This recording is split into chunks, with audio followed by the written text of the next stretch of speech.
Well, good afternoon, everybody. For those of you whom I haven't had the pleasure of meeting, my name is John Furlong, and I'm Director of the Department of Education here in the University of Oxford. And we are hosting this afternoon. I am absolutely delighted with the number of people here. We're full up, and there is an overflow lecture theatre upstairs, which we're being beamed up into as well. People have come from the length and breadth of Great Britain, and even from overseas. There's a group from Reggio Emilia who've come over specially for today. Here they are.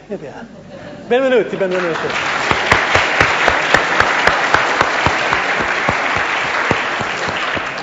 Anybody else come from overseas for today? Yes? Where from? Canada. From Canada? From Sweden? US. Absolutely astounding. You're all enormously welcome. Of course, this afternoon, it isn't just the lecture that Professor Bruner is giving us.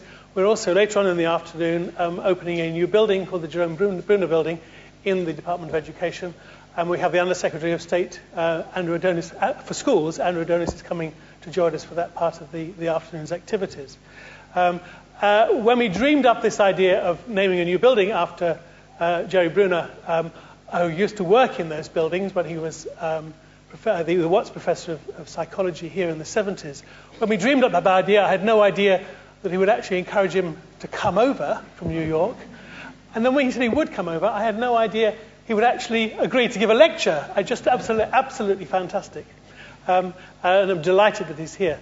I have to say I'm not actually the sort of person who puts academics on pedestals. I think most of us do a reasonable day's work for a reasonable day's pay, and I don't actually see us as particularly special.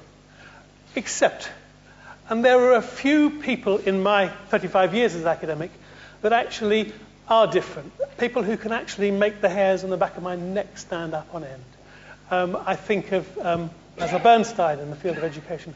I mean, Basil was in many ways a quite difficult man. But my goodness, if you engaged with him or saw him engaged with somebody else or actually worked on his materials, it was just the intellect was just astounding and wonderful and changed my way of seeing things. Another person who did that for me as a young sociologist, I was a bit embarrassed he's here, because I designed to say this before I knew Shelley Horsey was going to be in the room. But Shelley, when I was a young sociologist working, I was absolutely transformed by reading your work and actually helped me form very, very important questions that actually were to set me on my career in many important ways. Another person that actually really transformed my life, a philosopher, was working with Paul Hurst in Cambridge. Paul and I worked on a couple of projects together and actually wrote together. And when I went to see him with my first versions of writings, it wasn't the hair on the back of my neck that was standing on end, my knees were knocking. But there was this immense intellect that sort of went right through what I was doing and challenged and lifted me and transformed the quality of my work enormously. I have to say that Jerry Bruner is another one of those very, very small handful of people, for me, who've had an enormous impact on my thinking. I actually came across his work somewhat by accident, really. I didn't read his work as an undergraduate. I was a sociologist, and nor as a doctoral student. But when I was a postdoctoral student, I was in Manchester undertaking a sociolinguistic analysis of classrooms. And we were interested in trying to find a classroom where I would work as an ethnographer for a year that was trying to do things somewhat differently. The school system was trying to work differently. And we chose this school in North Manchester, called the Abraham Moss Centre, which was very innovative at the time. And I got myself attached to their social studies department and was part of the first year social studies course that they were working on there. The course they actually happened to be studying was MACOS, Manor Course of Study, which, of course, Jerry and his team from Harvard had been involved in developing in the 1960s.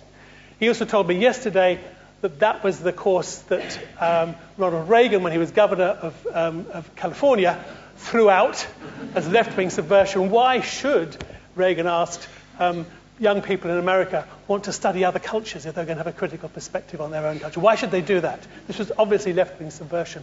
Well, California's loss was North Manchester's gain. But what I started to then read was Bruner's works and started to see that behind that stunning curriculum was also this very, very strong and exciting intellect that embraced anthropology, philosophy, cultural psychology, and a whole range of other fields, and was also deeply concerned with young people's learning. It was very, very exciting stuff. It's another person whose work I read and makes the hairs on the back of my neck stand up. Now, introducing someone as eminent as this is actually impossible. I'm not going to bother to give you his list of books or his list of honours or anything like that. All I want to say is, on the Department of Education here in Oxford, Jerry, we're enormously honoured that you've come to talk to us this afternoon and agreed to have a building named after you. And all of us here, I know, are looking forward to hearing what you have to say for your lecture this afternoon. Professor Jerry Bruner.